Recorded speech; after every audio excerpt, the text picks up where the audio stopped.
मध्य प्रदेश के शिक्षा मंत्री ने कहा, शिक्षा के मामले में हम किसी भी धर्म और नियमों का उल्लंघन बर्दाश्त नहीं करेंगे। नमस्कार, आप देख रहे हैं माटी की आवाज न्यूज और मैं हूं आपके साथ ज्योतिका। आइए रुक करते हैं खबर की ओर।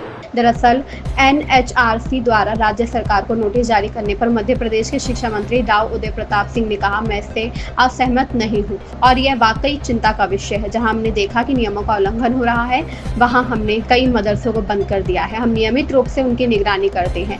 एनएचआरसी जो की जानकारी मांग रहा है वह उन मदरसों से संबंधित है जो बिना किसी नामांकन या पंजीकरण के चल रहे हैं। हमें जानकारी मिली थी कि कुछ हिंदू बच्चे भी उन स्कूलों में जा रहे हैं। यह चिंता का विषय है और विभाग ने इसका संज्ञान लिया है। हम किसी भी धर्म और नियमों का उल्लंघन बर्दाश्त नहीं करेंगे।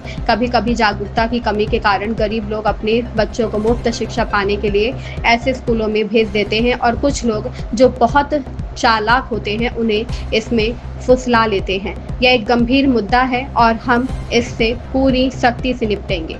बिल्कुल, मैं इस बात से असहमत नहीं हूँ। चिंता का विषय तो है और जिस तरह से चीज़ निकल के आई, हम लोग लगातार इस पर पहले से भी काम कर रहे हैं।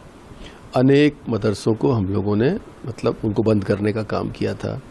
जहाँ पर नियमों का उल्लंघन हो रहा था उनको बंद करने का काम किया था और लगातार हम इनकी मॉनिटरिंग भी करते हैं। अभी 8 दिन पहले हमने मदरसा बोर्ड के अधिकारियों को बुलाकर फिर उनको कहा था कि एक बार सख्ती से पूरे प्रदेश में हम देखें कहाँ पर चीज़ है।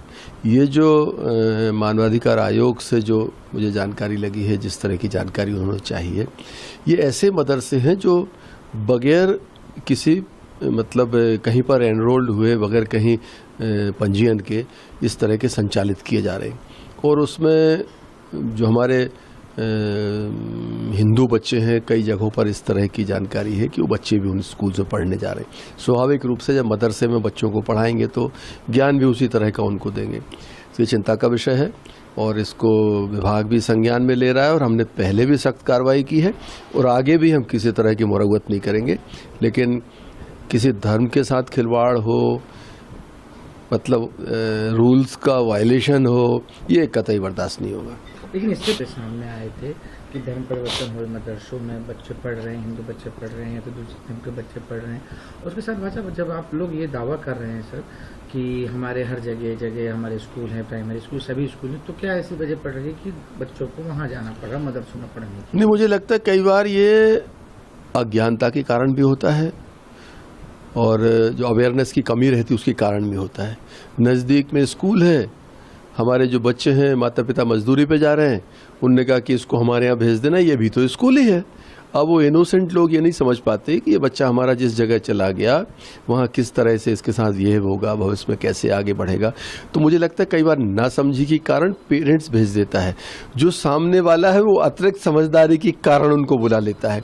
तो ये विसंगति है, बहुत गंभीर विषय है और हम इसको पूरी सख्ती के साथ इसको हैंडल करेंगे। ये तो कह रहे हैं कि पेरेंट जो हैं वो नासमझी के कारण भेज दे रहे हैं, लेकिन जो कर रहे हैं तो क्या वो यूं ही कर रहे हैं या आपको लगता है कि इसके पीछे भी कोई साजिश ऐसी चीज हो, प्लान हो सकता है कि इस तरीके से करो धीरे धीरे मैं बिल्कुल तो उसको रोक लगाने के लिए सरकार बिल्कुल ये जांच का विषय है और हम इस पर बहुत संजीदगी के साथ, चूंकि ये ऐसे इश्यूज हैं जिनको बहुत सावधानी के साथ इन पर आगे बढ़ने की आवश्यकता रहती है। सरकार हमारी माननीय मोहन यादव जी के नेतृत्व में बहुत सजगता से इन चीज़ों को हैंडल करती है और आप ये मानकर चलना कि हमने पहले भी बहुत सख्त कार्रवाई, मध्य प्रदेश में कभी ऐसा नहीं हुआ कि 50-60 मदरसे एक साथ बंद किए गए हों। अनियमितताएँ करी थी, कानून का उल्लंघन किया था, नोटिस के जवाब नहीं देते थे, हमने उनको बंद करने का काम किया। और मैं आज फिर कह रहा हूँ, किसी तरह की कोताही नहीं बरती जाएगी। किसी भी तरह से हमारी सांस्कृतिक धरोहर, हमारी वैचारिकता, हमारी जो श्रेष्ठता है, उसको कहीं भी नुकसान पहुंचाने की कोशिश करी जाएगी, सरकार उसके खिलाफ सख्त कार्रवाई भी करेगी और इनको इस तरह की अवैध गतिविधियां जहां पर संचालित हो रही हैं। इस खबर में बस इतना ही। बने रहिए माटी की आवाज न्यूज के साथ।